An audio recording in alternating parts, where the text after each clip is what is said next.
உங்களுடைய சாக்லேட் கேக்கு சாப்பிட்றதுக்கு தயாராகிடுச்சு பாருங்கள். அளவுக்கு ஸ்பான்ச்சாக இருக்குது பாருங்கள். கூப்பிட்டு காமிக்கிறேன். மித்திரத்து சொந்தங்கள் அனைவருக்கும் வணக்கம். நம்ம இன்றைக்கி ஒரு சூப்பரான கேக் ரெசிபி தான் பார்க்க போகிறோம். அதுக்கு தேவையான பொருள் சொல்லிடுறேன். 1 கப் அளவுக்கு மைதா மாவு எடுத்திருக்கேன். அதே கூடவே 1/2 கப் அளவுக்கு கொக்கோ பவுடர் எடுத்திருக்கேன்.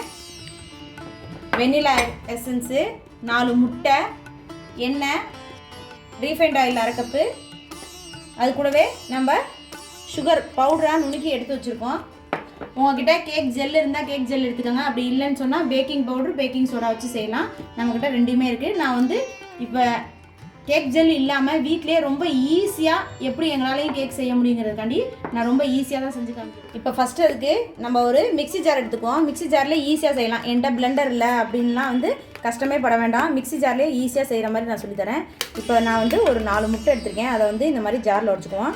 இது ஒன்றும் இல்லைங்க, நான் பவுட்ரு பண்ண சுகர் இருந்துச்சுனால அந்த ஜார்லேயே அப்படியே ஊற்றிக்கிட்டேன் முட்டையை.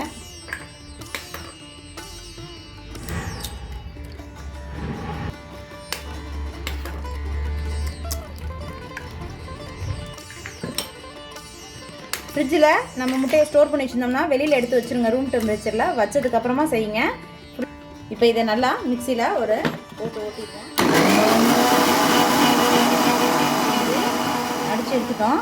அது கூடவே இப்போ ஒரு 1/2 டேபிள் ஸ்பூன் அளவுக்கு வெண்ணிலா எசன்ஸ் ஊற்றிக்குவோம். முட்டை சேர்க்கும்போது சேர்த்துட்டோம்னா அந்த முட்டையோட மஞ்சள் ஸ்மெல் இருக்காது.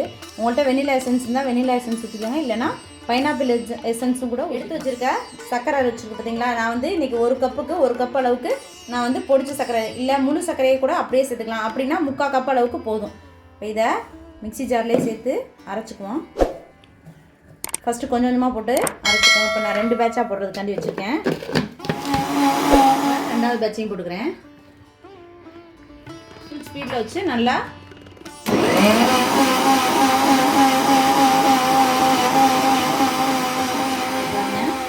வந்து அடித்தாச்சு. முட்டையை நல்லா ஃபுல்லாக பீட் பண்ணியாச்சு. இந்த அளவுக்கு நல்ல நுர குட்டி வந்துருப்பாங்க. இப்போ இதை இந்த மாதிரி ஒரு அகலமான பாத்திரத்துலேயே ஊற்றிக்குவோம். அப்போ தான் ஃபஸ்ட்டு நம்ம பிகினர்ஸ்லாம் செய்யும்போது கீழே மேலே சிந்திடுவீங்க. அதனால் இந்த மாதிரி ஒரு அகலமான பாத்திரத்துலேயே ஊற்றிக்கலாம். இப்போ இதை ஊற்றியாச்சு. இப்போ நம்ம எடுத்து வச்சுருக்கோம் பார்த்தீங்களா மைதா மாவு, கொக்கோ பவுட்ரு, 1 டேபிள் ஸ்பூன் அளவுக்கு பேக்கிங் பவுடர், இதில் 1/4 டீஸ்பூன் அளவுக்கு பேக்கிங் சோடா. இப்போ இதெல்லாமே நம்ம சலிக்கிறதுக்குள்ள இந்த மாதிரி உங்கள்கிட்ட வேஸ்ட்டான குக்கர் இருந்துச்சுன்னா கீழே வந்து பாருங்கள் நான் காமிக்கிறேன். இந்த மாதிரி உப்பு இல்லைனா மணல் ஏதாவது ஒன்று போட்டுட்டு லைட்டாக ப்ரீ ஹீட் பண்ணுறது. கூடவே இந்த மாதிரி கீழே ஒரு வளையம் வச்சுக்குவோம். வச்சு நல்லா ஹீட் பண்ணிக்குவோம். குக்கரில் வந்து விசில்லாம் போடக்கூடாது, பெல்ட்டெல்லாம் எதுவுமே இல்லாமல் சும்மா அப்படியே மூடிடுவோம். அதுக்கு நம்ம சிம்மில் வச்சு நல்லா ஃபஸ்ட்டு ஒரு 10 நிமிஷம் இதை ஹீட் பண்ணிடுவோம். இது நல்லா சூடாகட்டும். இந்த மாவை நல்லா ஜலிச்சுக்குவோம்.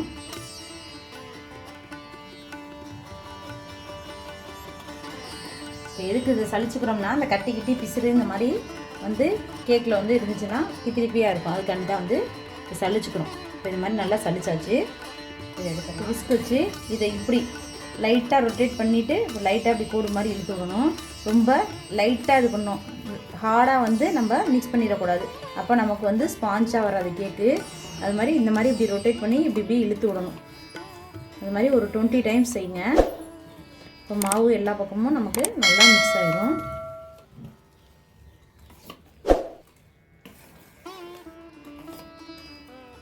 இப்போ இது எல்லாமே நல்லா மிக்ஸ் ஆகிடுச்சு. இப்போ இது கூட நம்ம ஆயில் சேர்த்துக்குவோம். இப்போ நம்ம ரீஃபைண்ட் ஆயில் சேர்த்துக்குவோம். ரீஃபைண்ட் ஆயில் சேர்த்துக்கலன்னு சொன்னால் நீங்கள் பட்டர் கூட இதில் சேர்த்துக்கலாம். இப்போ நம்ம எண்ணெய் சேர்த்துட்டு எல்லாத்தையுமே நல்லா மிக்ஸ் பண்ணி விட்டுருவோம்.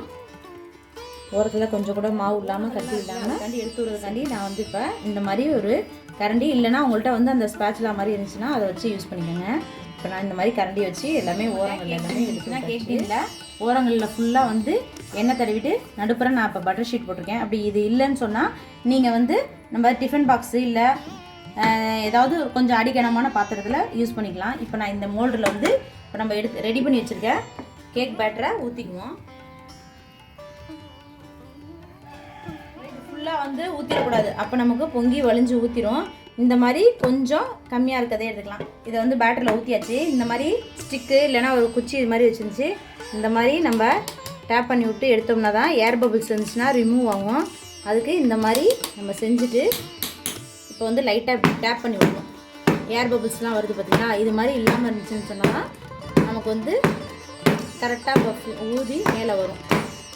இப்போ டேப் பண்ணியாச்சு. குக்கரில் வந்து கரெக்டாக ப்ரீ ஹீட் ஆகிடுச்சு. இப்போ பாருங்கள் இந்த அளவுக்கு ஹீட் ஆகிடுச்சு. இப்போ நம்ம கேக் பேட்டர் எடுத்து உள்ளே வச்சுக்குவோம். மடிக்கீரை போட்டு கம்பி வச்சுக்குவோம். எப்படி மீடியம் ஃப்ளேம் வச்சுருந்தோமோ அதே மீடியம் ஃப்ளேமில் ஒரு இப்போ குக்கரில் வச்சுருக்கனால 30லேருந்து 35 நிமிஷம் நமக்கு ரெடி ஆகிறதுக்கு டைம் ஆகும். இப்போ நம்ம சிம்மில் வச்சுட்டு இதை இப்போ மூடி போட்டு மூடிடுவோம்.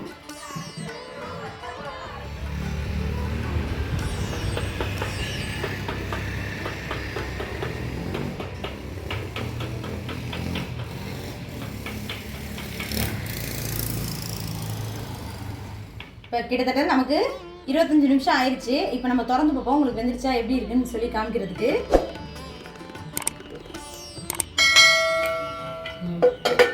பாருங்க, இது நம்ம உள்ளே வெந்துருச்சா அப்படின்னு சொல்லி நம்ம டெஸ்ட் பண்ணுறதுக்கு இந்த மாதிரி ஒரு ஸ்டிக்கு மாதிரி ஏதாவது ஒன்று வச்சுட்டு உள்ளே ப்ரெஸ் பண்ணிங்கன்னா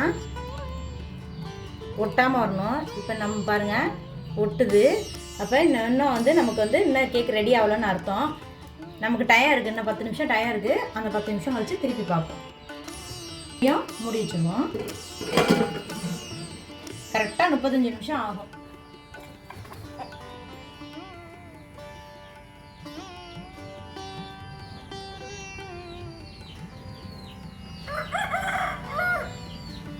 கரெக்டாக 32 நிமிஷம் ஆயிடுச்சு. இப்போ திறந்து பார்ப்போம். இப்போ பாருங்கள், நான் வந்து ஸ்டிக்கை உள்ளே விட்றேன். பாருங்களேன், கொஞ்சம் கூட கம்பியில் நமக்கு ஒட்டலை.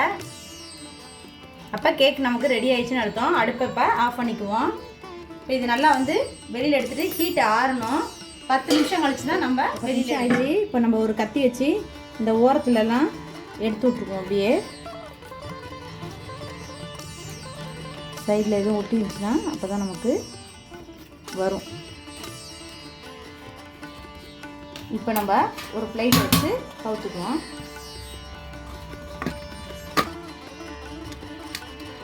இதை எடுத்துக்கலாம். இப்போ நம்ம கவுத்தாச்சு. இதை அப்படியே லைட்டாக திருப்பி விட்டுக்குவோம். இப்போ பாருங்கள், நான் கை வச்சு அமுக்குறேன். எவ்வளோ ஃப்ரெஷ்ஷாகி எந்திரிக்குது பாருங்கள். இந்த அளவுக்கு ஸ்பாஞ்சாக இருக்குது. இப்போ இதை நான் கட் பண்ணி காமிக்கிறேன் உங்களுக்கு.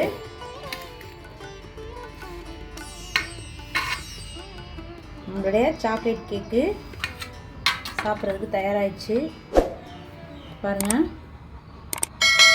நல்லா இந்தளவுக்கு ஸ்பாஞ்சாக இருக்குது பாருங்கள்.